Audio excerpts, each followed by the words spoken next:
Hi students, स्वागत है आपका हमारे YouTube channel team Prince Taranagar पर। बहुत समय से वीडियो जो हैं वो नहीं आ रहे हैं चैनल पर, या आपको चैनल पर वीडियो जो हैं वो अवेलेबल नहीं हो पा रहे हैं। अब से आपको रेगुलर 6th क्लास से लेकर 10th 12th क्लास तक के वीडियो जो हैं आपको रेगुलर या एक दिन छोड़ करके एक दिन आपको वीडियोज हैं वो मिलते रहेंगे। मैथ्स के, इंग्लिश के जो भी वीडियोज हैं अपने टीम प्रिंस चैनल के ऊपर। तो आज हम बात करते हैं बच्चों की एक 10th क्लास का टॉपिक है, 10वीं क्लास का टॉपिक है, और दूसरा अपना चैप्टर है जिसका नाम है वास्तविक संख्याएं।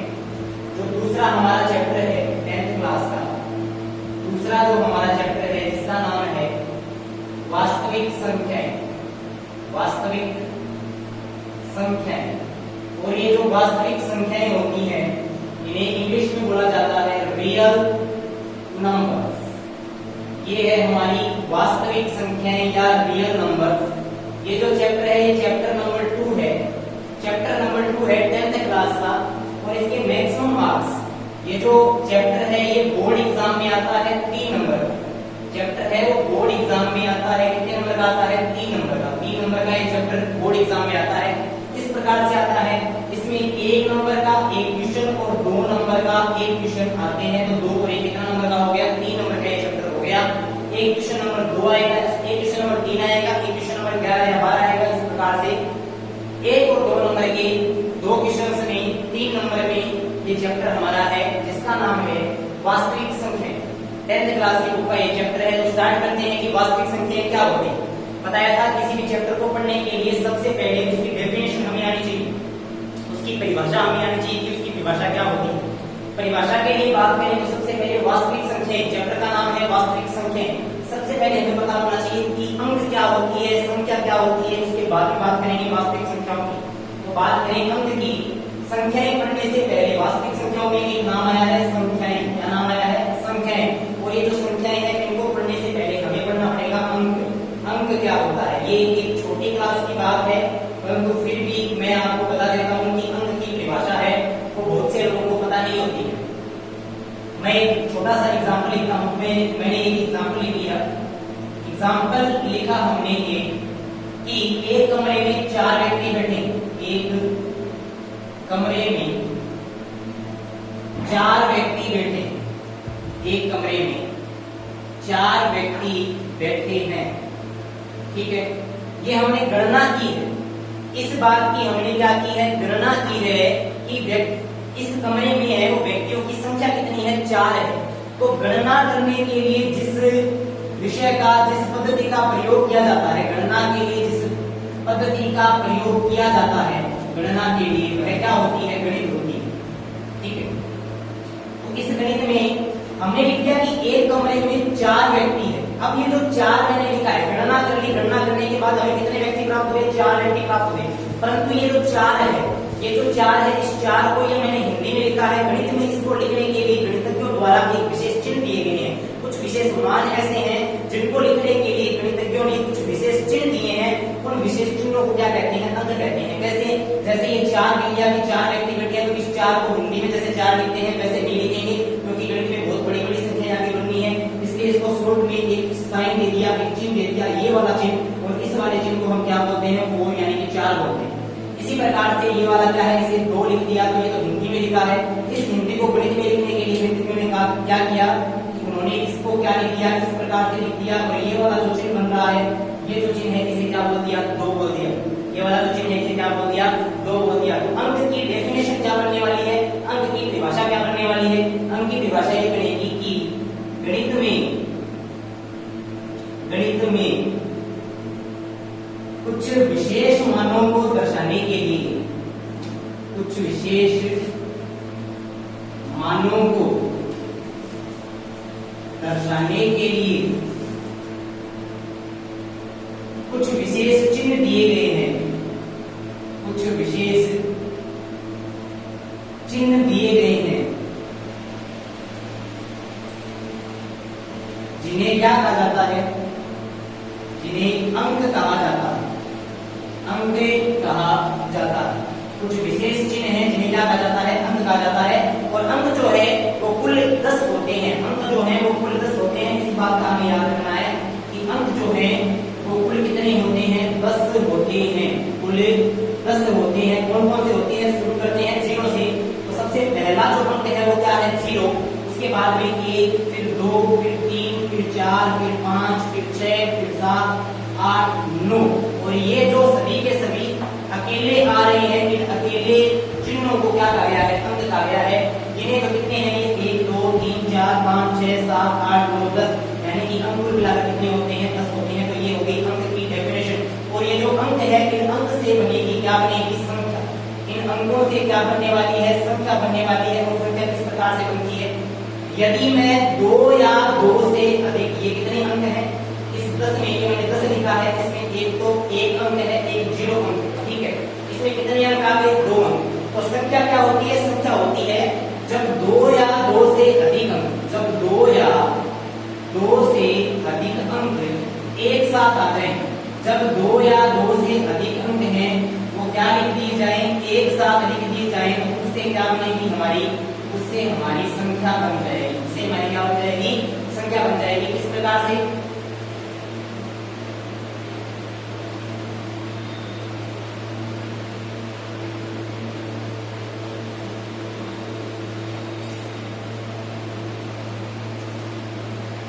अंकों की बात हमने की है।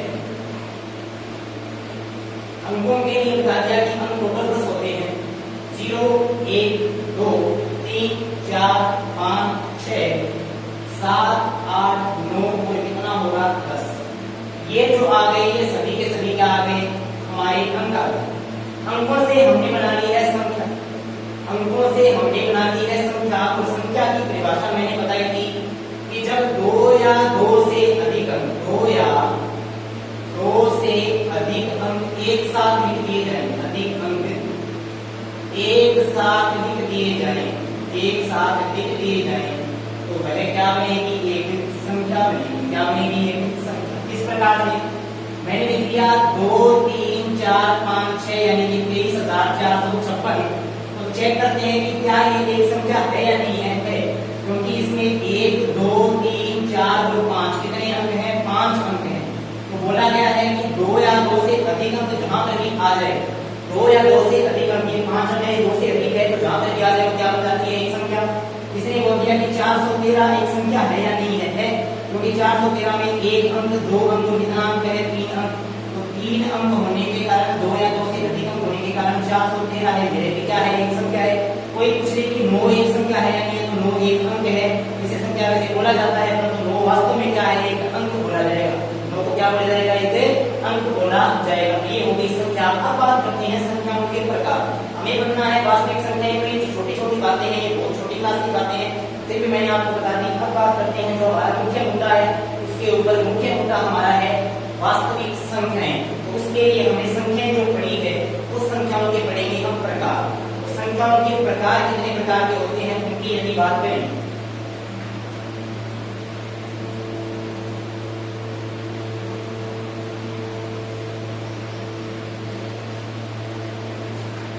हमारे पास है संख्याओं के प्रकार।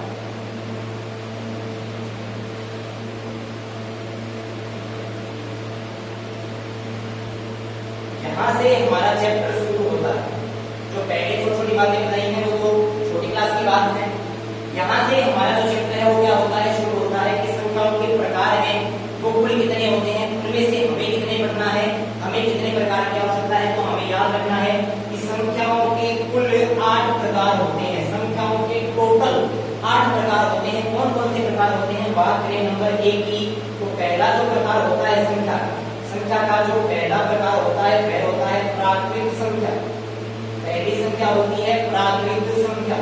तो प्राकृत संख्या को लिखा जाता है नेचुरल नंबर। प्राकृत संख्या को बोला जाता है नेचुरल नंबर्स, ठीक है। और इसे कैपिटल N से दर्शाया जाता है, कैपिटल N से इसे दर्शाया जाता है।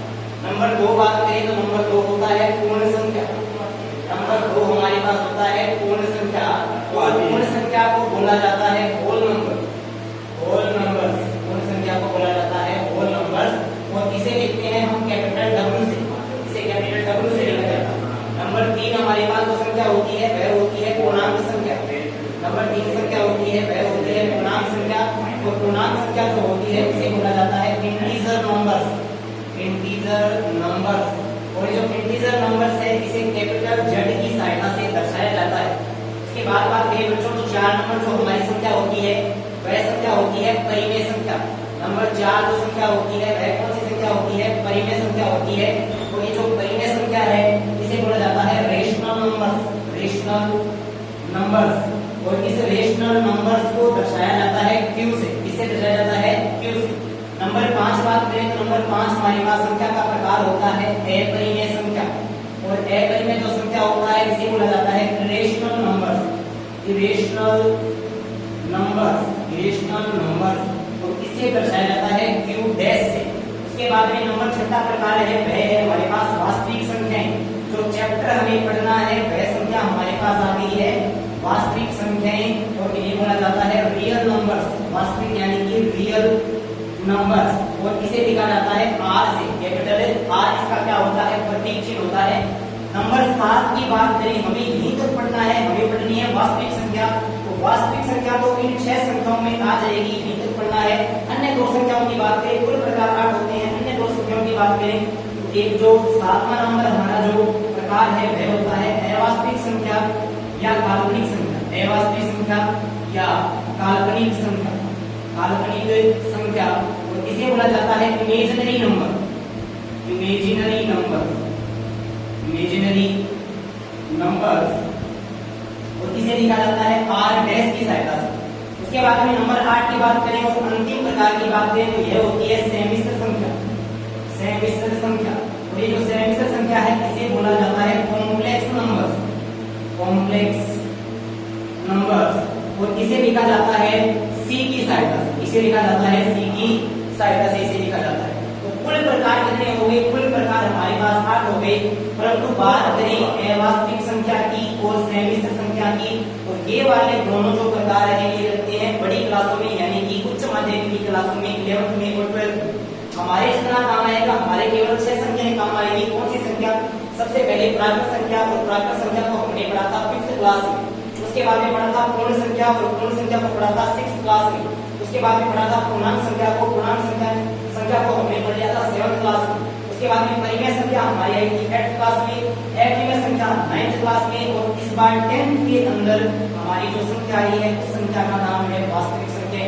यानी जैसे जैसे एक साल आगे बढ़ रहा है, जैसे जैसे एक क्लास आगे बढ़ रही है, एक एक संख्या हमारे सिलेबस में जुड़ती हुई जा रही है। तो इस बार हमें केवल वास्तविक संख्या नहीं पढ़ना है, हमें यह 6 नंबर हमें पढ़ने होंगे कि कौन सी संख्या प्राकृत होती है, कौन सी संख्या पूर्ण होती है, कौन सी परिमेय, कौन सी अपरिमेय और कौन सी वास्तविक संख्या होती है।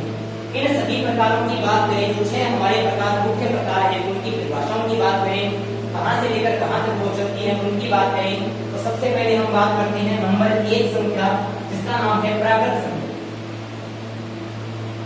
संख्याओं का जो प्रकार है उसमें 6 प्रकार हमें पढ़ने हैं, मुख्य जो हमारे लगते हैं। उनमें से जो पहला प्रकार है वह है प्राकृत संख्या। और प्राकृत संख्या को बोला जाता है नेचुरल नंबर्स, और इसे दर्शाया जाता है कैपिटल N की सहायता से। तो हमें साधारण सी इतनी ही बात याद रखनी है कि 1 से प्रारंभ होकर 1 के बाद 2, 2 के बाद 3, 3 के बाद 4, 4 के बाद 5 और फिर ये डॉट डॉट डॉट। इस डॉट डॉट डॉट का अर्थ है कि ये संख्या चल रही है, चल रही है, चल रही है। और हमें पता है कि संख्याओं का कभी भी कोई अंत नहीं होता है। कोई भी बहुत बड़ी संख्या मैंने लिखी 53 करोड़ 76 लाख 78,029, ये मैंने एक संख्या लिख दी। इस संख्या के आगे अगर मैं 2 लिख दूंगा तो ये अरब में चेंज हो जाएगी। उसके बाद में मैं एक और 2 लिख दूंगा तो फिर से अरब में चेंज हो गई, बड़े अरब में चेंज हो गई। उसके बाद में यदि मैं इसके आगे 4, 5, 6, 7, 8, 9, 1, 3, 4, 7, 7, 4, यानी जितने भी अंक आगे लिखते हुए जाऊंगा उतनी ही संख्याएं हैं वो क्या होती जाएगी? बड़ी होती जाएगी। उतनी ही संख्याएं बड़ी होती जाएगी, परंतु संख्याओं का कभी अंत नहीं होगा, क्योंकि हम किसी भी संख्या के आगे कितने भी अंक लिख सकते हैं। इसका अर्थ ये है कि वो संख्या जो 1 से शुरू हो, वह संख्या जो 1 से शुरू होकर कहां तक चलती है? अनंत तक चलती है, पॉजिटिव अनंत तक चलती है, पॉजिटिव इनफिनिट तक चलती है। उस संख्या को कौन सी संख्या? प्राकृत संख्या कहा जाता है। वह संख्या जो 1 से प्रारंभ होकर अनंत तक चलती है उस संख्या को प्राकृत संख्या कहा जाता है। तो शर्तें इसमें एक बात ये ध्यान रखनी है कि इन संख्याओं के मध्य हमें अंश बटा हर की यानी कि भिन्न संख्या नहीं लेनी है, भिन्न संख्या इनके बीच की हमें नहीं लेनी है, और इनके बीच की हमें दशमलव की संख्या है वह भी नहीं लेनी है। यानी कि 1 से लेकर अनंत तक की पूरा मान रखने वाली, संपूर्ण मान रखने वाली जो संख्या होगी वह संख्या कौन सी संख्या होगी? प्राकृत संख्या होगी। न तो पॉइंट की संख्या इनके बीच की जाएगी, न अंश बटा हर की संख्या ली जाएगी। कोई हमसे कोई क्वेश्चन कर दे कि बताइए कि 513 एक प्राकृत संख्या है या नहीं है? बिल्कुल है, क्योंकि 1 से लेकर अनंत के बीच में कौन सी संख्या आती है? 513 आती है। उसके बाद में किसी ने पूछ लिया 51.5 कोई प्राकृत संख्या है या नहीं है? नहीं है। क्यों नहीं है? क्योंकि 1 से लेकर अनंत के बीच में तो आती है, परंतु प्राकृत की परिभाषा ये कहती है कि हमें केवल पूर्ण मान लेने हैं। पूर्ण मान मतलब पूरे मान लेने हैं, जिनका फिक्स एक मान हो, दशमलव के मान हमें नहीं लेने हैं। तो ये हमारी होगी कौन सी संख्या? प्राकृत संख्या। बात करते हैं पूर्ण संख्या की। वैसे ये संख्याएं हमने पहले भी पढ़ रखी है और इनका कोई ज्यादा यूज चैप्टर में है नहीं, फिर भी हम इनको डिटेल से इसलिए पढ़ रहे हैं ताकि आगे कभी भी इनसे रिलेटेड कोई क्वेश्चन हमारे सामने आए तो हमें याद होना चाहिए कि कौन सी संख्या में कौन से मान लिए जा सकते हैं, कौन से मान नहीं लिए जा सकते। इसके बाद में नंबर 2 की बात करें तो नंबर 2 हमारे पास जो संख्या होती है वह होती है पूर्ण संख्या। नंबर 2 की बात करें तो नंबर 2 हमारे पास जो संख्या होती है वह होती है पूर्ण संख्या। पूर्ण संख्या, इस पूर्ण संख्या को बोला जाता है होल नंबर्स। पूर्ण संख्या को बोला जाता है होल नंबर्स, और इसे W की सहायता से, कैपिटल W की सहायता से दर्शाया जाता है। अब बात करें थोड़ी सी प्राकृत की, तो प्राकृत कहां से शुरू होती है? प्राकृत संख्या 1 से शुरू होती है। 1 2 3 4 5 2 2 2 2 और कहां तक चलती है? इनफाइनाइट तक चलती है, यानी अनंत तक चलती है। ये हमारे पास 1 से लेकर अनंत तक की कौन सी संख्या होगी? प्राकृत संख्या। यदि इस प्राकृत संख्या में एक जीरो को और ऐड कर दिया जाए, यदि इस प्राकृत संख्या में एक जीरो को और ऐड कर दिया जाए और जोड़ दिया जाए, तो ये जो संख्या बनने वाली है इस संख्या को हम कौन सी संख्या कहते हैं? इस संख्या को पूर्ण संख्या यानी कि होल नंबर कहा जाता है। यानी इसकी परिभाषा क्या बनने वाली है, या इसके मान कहां से लेकर कहां तक चलते हैं? हम बोलेंगे 0 से लेकर अनंत तक चलने वाली संख्या होती है, वह संख्या कौन सी संख्या होती है? पूर्ण संख्या होती है। और इसी के लिए इसके लिए भी वही नियम लगेगा जो प्राकृत में लगा था कि यहाँ पर जो संख्या हमने ली है उन संख्याओं में हम भिन्न संख्या नहीं ले सकते, यानी अंश बटा हर की संख्या है वो हम नहीं ले सकते, और दशमलव की जो संख्या है वो भी हम पूर्ण संख्या में नहीं ले सकते। एक संपूर्ण पूरा मान जो होना चाहिए वह संख्या होगी, वह कौन सी संख्या होगी? एक पूर्ण संख्या होगी। तो हमसे किसी ने एक क्वेश्चन पूछ लिया, 2 कथन ले लिए और पूछ लिया कि बताइए कि निम्न में से कौन सा कथन सत्य है या कौन सा कथन असत्य है। इस प्रकार से हमारे पास एक क्वेश्चन आ गया। क्वेश्चन का पहला कथन है वह है सभी प्राकृत संख्याएं पूर्ण संख्याएं होगी। सभी प्राकृत संख्याएं पूर्ण संख्याएं होगी। पहला कथन तो ये होगा। और हमारा दूसरा जो कथन है, दूसरा जो हमारा कथन है वह हो गया सभी पूर्ण संख्याएं प्राकृत संख्याएं होगी। सभी पूर्ण संख्याएं प्राकृत संख्याएं होगी। इस प्रकार के दो हमारे पास कथन आ गए, हमें चेक करना है कौन सा कथन सत्य है, कौन सा असत्य है। बात करें पहले कथन की, तो सभी की सभी प्राकृत संख्याएं हैं वो पूर्ण संख्याएं होती है क्या? पूर्ण संख्याओं की बात करें तो पूर्ण संख्या शुरू होती है 0 से। 0 के बाद 1 2 3 4 और ऐसे चलते चलते कहां तक जाती है? अनंत तक जाती है। ठीक है, तो ये सभी की सभी कौन सी संख्याएं हैं? ये सभी की सभी पूर्ण संख्याएं हैं। ये सभी की सभी पूर्ण संख्याएं हैं। इस पूर्ण में इस 0 को छोड़कर आगे की यदि संख्याएं ली जाए तो ये कौन सी संख्या है? प्राकृत संख्या है। इसका अर्थ ये है कि जितनी भी प्राकृत संख्याएं हैं, जितनी भी प्राकृत संख्याएं हैं वो कौन सी संख्या में उपस्थित है? पूर्ण संख्या में उपस्थित है। जितनी भी प्राकृत संख्याएं हैं सभी की सभी पूर्ण संख्या में उपस्थित है। तो हम ये कह सकते हैं कि जितनी भी प्राकृत संख्याएं होती है वे पूर्ण संख्याएं भी होती है। तो पहला कथन हमारा सत्य हो गया कि सभी प्राकृत संख्याएं कौन सी संख्याएं होती है? पूर्ण संख्याएं होती है। यह कथन हमारा क्या है? सत्य। क्या है? सत्य। दूसरा कथन कहता है कि सभी पूर्ण संख्याएं प्राकृत संख्याएं होती है। इस प्रकार का जब भी कोई कथन पूछा जाए, इस प्रकार का जब भी कोई कथन पूछा जाए, सत्य सत्य पूछे, तो हमें पहले वाली संख्या न देकर आगे वाली संख्या देखनी होती है। जैसे हमें पूछ लिया कि प्राकृत संख्या सभी प्राकृत संख्या पूर्ण संख्या होती है, तो प्राकृत नहीं देखकर पूर्ण को देखेंगे, पूर्ण को देख लिया तो इस पूर्ण में प्राकृत आ गया, इसका मतलब ये कथन क्या है, सत्य। और ये वाला जो कथन है इसमें पूर्ण संख्या नहीं देखकर आगे वाली संख्या कौन सी प्राकृत संख्या वो देखेंगे। तो प्राकृत संख्या कहां से शुरू होती है, प्राकृत संख्या 1 से शुरू होती है, 1 2 3 4 5 6 और कहां तक चलेगा, अनंत तक ये चलेगी। पूछ रखा है सभी पूर्ण संख्याएं प्राकृत संख्याएं होती है, ये सभी की सभी प्राकृत संख्याएं हैं, ये सभी की सभी प्राकृत संख्याएं हैं, इनमें सभी पूर्ण संख्याएं आ गई परंतु एक पूर्ण संख्या थी 0 वो इसमें नहीं आई, एक पूर्ण संख्या 0 भी थी इसलिए वो संख्या इसमें नहीं आई। और 0 नहीं आने के कारण हम ये कह सकते हैं कि सभी पूर्ण संख्याएं हैं वो प्राकृत संख्याएं होती है परंतु कौन सी संख्या 0 एक पूर्ण संख्या है जो इसमें उपस्थित नहीं होती है, इस कारण सभी पूर्ण संख्याएं प्राकृत संख्याएं नहीं हो सकती। एक पूर्ण संख्या 0 को छोड़कर बाकी सभी पूर्ण संख्याएं प्राकृत संख्याएं होती है परंतु 0 इसमें उपस्थित न होने के कारण हम यह नहीं कह सकते कि सभी पूर्ण संख्याएं क्या होती है, प्राकृत संख्याएं होती है। इसलिए ये वाला जो कथन हमारा क्या होगा, असत्य हो गया, असत्य कथन ये हमारा हो गया। इस प्रकार से हमने पूर्ण संख्या और प्राकृत संख्या के बारे में सिंपल सी एक डेफिनेशन होती, उनका जो मान कहां तक चलता है वो पढ़ लिया। बात करते हैं इंटीजर नंबर यानी कि पूर्णांक संख्या के बारे में।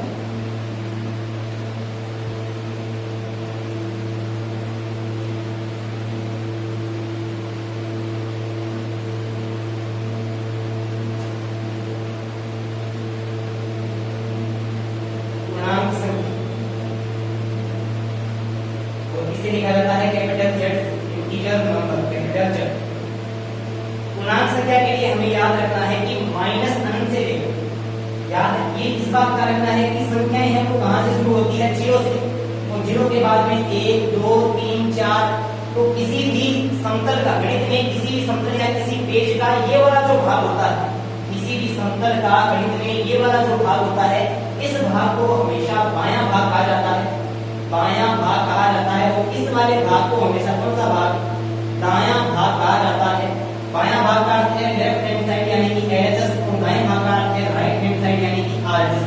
तो हमें इस बात का याद रखना है कि संख्याएं जो है वो 0 के बाद दाईं ओर को चलती है पॉजिटिव मानों में, संख्याएं हैं वो 0 के बाद दाईं ओर चलती है पॉजिटिव मानों में। तो 1 2 3 4 5 6 और चलती हुई कहां तक जाएगी, पॉजिटिव अनंत तक जाएगी। और फिर हमें याद रखना है कि जो संख्याएं हैं वो 0 के बाद बाईं ओर चलती है नेगेटिव मानों में, संख्याएं हैं वो 0 के बाद बाईं ओर चलेगी नेगेटिव मानों में। यहाँ पर आएगा माइनस का 1, माइनस का 2, माइनस का 3, माइनस का 4, यानी वैल्यू वही रहेगी, बस इनका जो चिन्ह है, इनका जो साइन है वो क्या हो जाएगा, नेगेटिव हो जाएगा। माइनस का 5 को यहाँ से चलती चलती कहां तक जाएगी, माइनस अनंत तक ये संख्याएं जाएगी। तो अब हमें याद रखना है कि जो संख्याएं पॉजिटिव में भी चलती हैं और जो संख्याएं नेगेटिव में भी चलती है, यानी धनात्मक और ऋणात्मक दोनों में जो चलने वाली संख्याएं होती है उन संख्याओं को क्या कहा जाता है, पूर्णांक संख्या कहा जाता है। या हम ऐसे भी लिख सकते हैं कि माइनस अनंत से लेकर प्लस अनंत तक की सभी संख्याओं को क्या कहा जाता है, पूर्णांक संख्या कहा जाता है। बशर्ते इसमें भी वही नियम लगेगा कि इनमें जो संख्याएं हैं वो हम दशमलव की संख्या नहीं ले सकते, इनमें हम दशमलव की संख्या को ऐड नहीं करते हैं और इनमें हम भिन्न संख्या को ऐड भी नहीं करते हैं। यानी पूर्णांक संख्या वह संख्या होती है जो माइनस अनंत से लेकर प्लस अनंत तक जाती है, जिनमें दशमलव संख्याएं और भिन्न संख्याएं शामिल नहीं होती है। इस प्रकार की संख्याओं को पूर्णांक संख्या कहा जाता है। और इन पूर्णांक संख्याओं के आधार पर हम एक बात करेंगे संख्या रेखा, पूर्णांक संख्याओं के आधार पर बात करेंगे संख्या रेखा की, संख्या रेखा क्या होती है।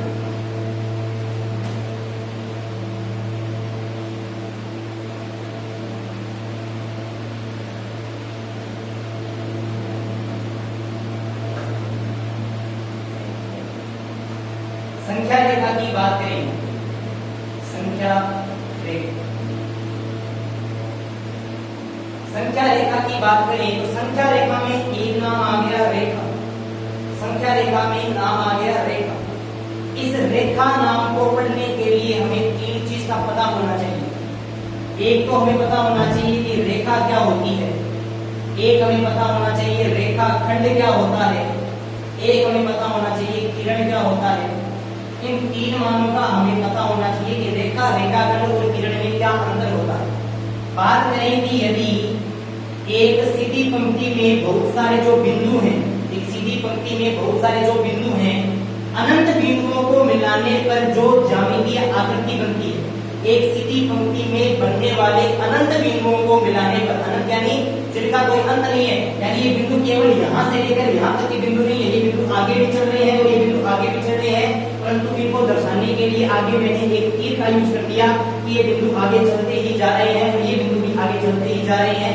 तो इन बिंदुओं को, सभी बिंदुओं को मिलाने पर जो हमें ज्यामितीय आकृति प्राप्त होती है, वह आकृति क्या कहलाती है? रेखा कहलाती है। और रेखा के लिए हमें इस बात का याद रखना होगा कि रेखा के जो दोनों सिरे हैं वो क्या होते हैं? रेखा के दोनों सिरे हैं वो चलते रहते हैं अनंत की ओर, हमेशा क्या होते हैं? अग्रसर होते हैं। और रेखा को कभी भी मापा नहीं जा सकता है, याद रखना है इस बात को। हम कहते हैं कि ये रेखा 4.5 सेंटीमीटर की है, रेखा की कोई माप नहीं होती है। रेखा एक अनंत लंबाई की एक पंक्ति होती है, अनंत लंबाई के बिंदुओं का एक समूह होता है, इसे रेखा कहा जाता है। तो रेखा को कभी मापा नहीं जा सकता है, इस बात का हमें ध्यान रखना।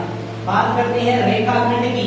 तो ये जो रेखा है इसके इधर भी तीर का चिन्ह है, इधर भी तीर का चिन्ह है, यानी कि इधर भी अनंत की ओर अग्रसर है, इधर भी ये अनंत तक जाएगी, कभी रुकती नहीं है। रेखाखंड का अर्थ क्या होता है? रेखा प्लस खंड। रेखाखंड यानी कि रेखा प्लस खंड। रेखा जो हमारे पास एक ज्यामितीय आकृति उपस्थित है जिसे रेखा कहते हैं, और खंड होता है किसी का भाग या टुकड़ा। यानी यदि इस रेखा को इधर से एक सिरे से काट दिया जाए तो इधर भी एक सिरे से काट दिया जाए तो ये जो कटा हुआ इसका भाग होगा, रेखा का जो एक टुकड़ा होगा, रेखा का एक खंड होगा, रेखा का जो एक भाग ये बनेगा, ये रेखा का जो भाग होगा ये क्या कहलाता है? ये रेखा खंड कहलाता है। और इसके जो दोनों सिरे हैं वो आगे कहीं नहीं जाते हैं, निश्चित होते हैं अपनी जगह, इसलिए रेखा खंड को तो मापा जा सकता है परंतु रेखा को मापा नहीं जा सकता। उसके बाद में बात करते हैं किरण की। तो किरण की बात करें तो साधारण एक एग्जांपल लेते हैं। हमारे पास एक टॉर्च है, ये हमारे पास एक टॉर्च है और इस टॉर्च से यहाँ पर एक बल्ब लगा हुआ है। ये जो बल्ब लगा हुआ है इससे यहाँ से प्रकाश की रेखाएं निकलती है, प्रकाश के रेखाखंड निकलते हैं या प्रकाश की किरणें निकलती है। हम इन्हें न तो प्रकाश की रेखाएं कहते हैं, न इसे प्रकाश के रेखाखंड कहते हैं, इन्हें हम कहते हैं प्रकाश किरणें। इन्हें कहा जाता है प्रकाश किरणें। और इन्हें प्रकाश किरणें क्यों कहा जाता है? क्योंकि इनका जो प्रारंभिक बिंदु है वो तो फिक्स है। ये जो रेखा यहाँ से निकल रही है, ये जो यहाँ से लाइन निकल रही है, इनका जो प्रारंभिक बिंदु है वो तो क्या है? फिक्स है, एक स्थिर है, वो कहीं नहीं चल रहा। परंतु इनको जो यहाँ से ये लाइन निकलेगी, इनका अंतिम बिंदु कहाँ तक जाता है ये किसी को नहीं पता। यानी इनका अंतिम बिंदु है वो कहाँ की ओर अग्रसर है? अनंत की ओर अग्रसर है, वो चलता ही जाता है। इसलिए एक सिरा यदि स्थिर हो और एक सिरा अस्थिर हो यानी अनिश्चित हो, चलता ही जाए, तो इस प्रकार की जो ज्यामितीय आकृति होती है वह क्या कहलाती है? हमारी किरण कहलाती है। तो रेखा, रेखाखंड और किरण में यह अंतर है कि रेखा जो होती है वो दोनों अनंत की ओर अग्रसर, रेखाखंड होता है तो दोनों सिरों पर निश्चित, उसको मापा जा सकता है। किरण जो होती है इसे भी मापा नहीं जा सकता है, परंतु उसका एक सिरा निश्चित होता है, दूसरा सिरा अनंत की ओर क्या होता है? अग्रसर होता है। हमें क्या बनानी है? हमें संख्या रेखा बनानी है, हमें संख्या रेखाखंड नहीं बनाना है। ये मैंने क्यों आपको बात बताई है, इसका एक रीजन है जो अभी आपको पता चलेगा।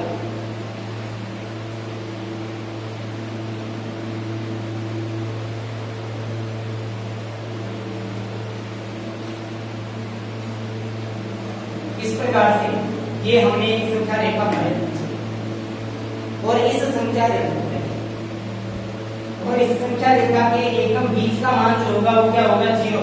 ठीक है, बीच का मान सदैव 0 होगा। ये जो भाग है ये LHS है और ये वाला भाग है ये क्या है? RHS। तो इस वाले LHS भाग में RHS भाग के पॉजिटिव मान यानी positive 1, positive 2, positive 3, positive 4, positive 5 को कहां तक जाएगा? पॉजिटिव अनंत तक जाएगा। और इस वाले भाग में LHS में -1, -2, -3, -4, -5 को कहां तक जाएगा? -∞ माइनस अनंत ये मान जाएगा। ठीक है, अब हम यहाँ पर एक बात करेंगे, LHS भाग है, ये सब भाग है RHS भाग। मैंने आपको रेखाखंड और किरण में अंतर क्यों बताया? इसका एक रीजन था। रीजन ये था कि बच्चे जब संख्या रेखा बनाते हैं तो यहाँ पर तीर लगाना भूल जाते हैं, ऐसे संख्या रेखा बना देते हैं, इस प्रकार तीर लगाना भूल जाते हैं, ऐसे संख्या रेखा बना देते हैं। तो ये संख्या रेखा नहीं, क्यों नहीं है? क्योंकि ये मान 0 से लेकर कहां तक चलता है? अनंत तक चलता है। और ये तो मैंने यहाँ पर सिरा फिक्स कर दिया, बिंदु लगा दिया, मतलब सिरा यहाँ कर दिया, फिक्स कर दिया। और जो फिक्स मान होता है वह अनंत नहीं होता है। अनंत तो एक ऐसा मान है जो पता ही नहीं है कहाँ पर है, चलता ही रहता है। चलता ही रहता है, उसके लिए यहाँ पर हमें क्या लगाना पड़ेगा? एरो लगाना पड़ेगा। इसलिए आपको रेखाखंड और रेखा और किरण के मध्य अंतर मैंने बताया। रेखा है, इस संख्या रेखा में यदि मैं LHS मान से जैसे 1 से 5 की ओर चलूं, 1 से 5 की ओर यदि मैं चलूं, तो मैं जब यहाँ से LHS से RHS की ओर जाता हूँ, संख्या रेखा पर जब मैं LHS से RHS की ओर जाता हूँ, तो मान है वो बढ़ते हैं या घटते हैं? मान बढ़ते हैं। मैं 1 से 5 की ओर गया तो बताओ 1 बड़ा होता है या 5 बड़ा होता है? 5 बड़ा होता है। इसका अर्थ ये है कि LHS से RHS की ओर जाने पर, संख्या रेखा पर LHS से RHS की ओर जाने पर मान सदैव क्या होते हैं? बढ़ते हैं। मान सदैव बढ़ते हैं। और इसका उल्टा होगा कि RHS से LHS की ओर आने पर, देखिए 5 से यदि मैं 2 पर आऊं तो मान क्या हो गया? घट गया। तो RHS से LHS की ओर आने पर मान क्या होते हैं? घटते हैं। मान क्या होते हैं? घटते हैं। इस बात का हमें पता लग गया। अब हम कुछ एक क्वेश्चन करते हैं। क्वेश्चन हमसे पूछ लिया, पहला क्वेश्चन पूछ लिया कि बताइए कि प्लस का 100 बड़ा है या माइनस का 200 बड़ा है? क्वेश्चन पूछ लिया कि प्लस का 100 बड़ा है या माइनस का 200 बड़ा है?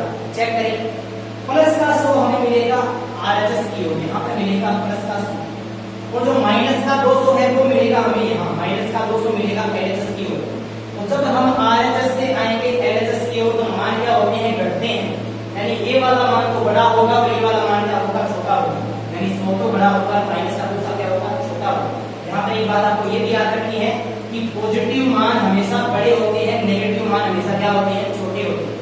दूसरी बात आपको ये भी याद रखनी है कि नेगेटिव मान है वो हमेशा छोटे होते हैं, जीरो क्या होता है? बड़ा होता है। क्यों? क्योंकि जीरो तो इस साइड में है और नेगेटिव मान इस साइड में है। तो इस साइड से इस साइड में आएंगे तो मान क्या होगा? घटेगा।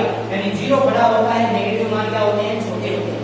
उसके बाद में दूसरा क्वेश्चन किसी ने पूछ लिया कि माइनस का 4550 बड़ा है कि माइनस का 50 बड़ा है? चेक करें। माइनस का 50 हमें मिलेगा लगभग यहाँ हमें मिलेगा माइनस का 50, और इसके बहुत इधर की ओर जाएंगे तो हमें मिलेगा माइनस का 4450, माइनस का 4450। तो हमने देख लिया कि माइनस 50 से जब माइनस 4450 की ओर आएंगे तो हमें RHS से LHS की ओर आना पड़ेगा। और जब संख्या रेखा में माइनस से, जब संख्या रेखा पर RHS से LHS की ओर आया जाता है तो मान क्या होते हैं? घटते हैं। यानी ये वाला मान तो बड़ा होगा और ये वाला मान क्या होगा? छोटा होगा। इसलिए माइनस का 50 तो बड़ा होगा और माइनस का 4450 क्या होगा? छोटा होगा। यहाँ पर हमें ये बात सीखने को मिलती है कि माइनस की संख्या में जो मान हमें बड़े दिखाई देते हैं वो मान तो छोटे होते हैं, और जो मान हमें छोटे दिखाई देते हैं वो मान हमारे क्या होते हैं? बड़े मान होते हैं। इस प्रकार आज की क्लास में आपके साथ इतना ही। अगली क्लास में बात करेंगे परिमेय संख्या, अपरिमेय संख्या और वास्तविक संख्याओं के बारे में। तो हमारा जो चैप्टर है उसके बारे में बहुत छोटा सा सिंपल सा चैप्टर है। यूट्यूब पर आपको क्लासेस मिलती रहेगी। साथ ही साथ हमारे जो एप्लीकेशन हमारा ऐप चल रहा है स्कूल की ओर से, उससे भी आप डेली क्लासेस ले सकते हैं। 9वीं तक की क्लास के लिए यहाँ पर आपको क्लासेस उपलब्ध रहेंगी। ये वाला जो चैप्टर है 9वीं के लिए काम का चैप्टर है, क्योंकि 9वीं और 10वीं कॉमन चैप्टर है ऐसा।